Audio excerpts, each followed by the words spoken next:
नमस्कार.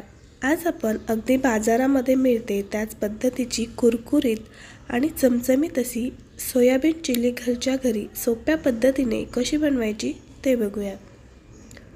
तर या ठिकाणी सोयाबीन घेतलेलं आहे. तर सोयाबीन या ठिकाणी मी 15 ते 20 मिनिटं कोमट पाण्यामध्ये भिजवून घेतले आणि त्यातलं पाणी नंतर काढून टाकायचं आहे. आता यामध्ये आपल्याला अर्धी वाटी कॉर्नफ्लॉवर, 2 चमचे मैदा घालायचा, चवीनुसार मीठ घालायचं, त्याचबरोबर 1 चमचा सोया सॉस, अर्धा टीस्पून काश्मीरी लाल मिरची पावडर घालायची आणि हे सगळे साहित्य चांगले मिक्स करून घ्यायचे.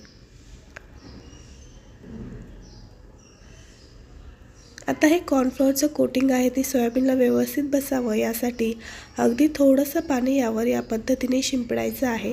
खूप जास्त पाणी डायरेक्ट यामध्ये घालायचं नाही. थोडंसं पाणी हातावर घ्यायचं आणि ते असं स्प्रिंकल करायचं. त्यानंतर सगळं आपण व्यवस्थित एकत्र करून घेऊ. तर सोयाबीन इथे आपले मॅग्नेट झालेत. आता गरम तेलामध्ये आपण हे सोयाबीन छान कुरकुरीत होईपर्यंत फ्राय करून घेऊ. तर एक 2 ते 3 मिनिटं आपल्याला सोयाबीन छान कुरकुरीत याला चांगला गोल्डन ब्राऊन रंग येईपर्यंत फ्राय करून घ्यायचे आहेत.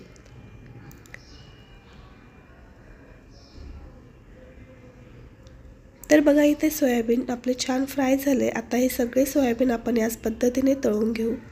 त्यानंतर कढईमध्ये एक छोटा चमचा तेल घालायचं, त्याचबरोबर 1 चमचा एकदम बारीक चिरलेला लसूण आणि अर्धा चमचा एकदम बारीक चिरलेलं आलं घालायचं. अगदी हलकं परतून घ्यायचं. त्यानंतर बारीक चिरलेला कांदा घालायचा. आपल्याला खूप जास्त कांदा या ठिकाणी लाल करायचा नाही. हलका गुलाबी रंग आला की यामध्ये आपल्याला हिरवी मिरचीचे तुकडे घालायचे. त्यानंतर कांद्याचे या पद्धतीने असे चौकोनी काप करून घ्यायचे, ते यामध्ये घालायचे. त्याचबरोबर शिमला मिरचीचे सुद्धा या पद्धतीचे आपल्याला असे चौकोनी काप करून घालायचे. अगदी हलकंसं याला परतून घेऊया. खूप जास्त फ्राय करायचं नाही. याचा जो क्रंची फ्लेवर आहे, क्रंचीपणा आहे, तो तसाच राहिला पाहिजे. त्यानंतर एक मोठा चमचा सोया सॉस, 1 चमचा रेड चिली सॉस, 1 चमचा टोमॅटो केचप आणि 1 चमचा या ठिकाणी व्हिनेगर घालायचं आणि याला व्यवस्थित असं मिक्स करून घ्यायचं.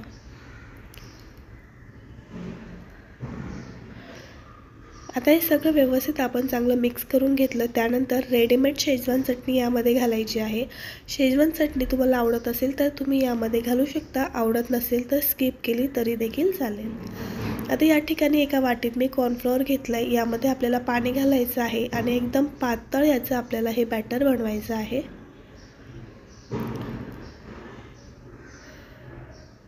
आणि आता हे कॉर्नफ्लॉवरचं जे बॅटर आहे ते यामध्ये घालायचं आणि याला व्यवस्थित असं मिक्स करून घ्यायचं. त्यानंतर अगदी थोडंसं मीठ घालायचं. यामध्ये मीठ खूप जास्त घालायचं नाही आहे, कारण जे सॉसेस आपण यामध्ये ॲड केलेले आहेत त्यामध्ये ऑलरेडी मीठ असतं, त्यामुळे मीठ अगदी थोडंसं घालायचं. त्यानंतर उभी पातळ कापून घेतलेली हिरवी मिरची घालूयात आणि याला चांगलं मिक्स करून घेऊ. तर यामध्ये कॉर्नफ्लोअर घातल्यानंतर साधारण 4 ते 5 मिनिटं आपण हे सर्व साहित्य व्यवस्थित शिजवून घेतलं. त्यानंतर फ्राय करून घेतलेले सोया चंक्स यामध्ये आपल्याला घालायचे आहेत आणि याला व्यवस्थित मिक्स करून घ्यायचं. सोयाबीन घातल्यानंतर खूप जास्त वेळ याला परतायचं नाही. अगदी 2 मिनिटं व्यवस्थित मिक्स करून घेऊया. त्यानंतर लगेचच गॅस आपल्याला बंद करायचा आहे.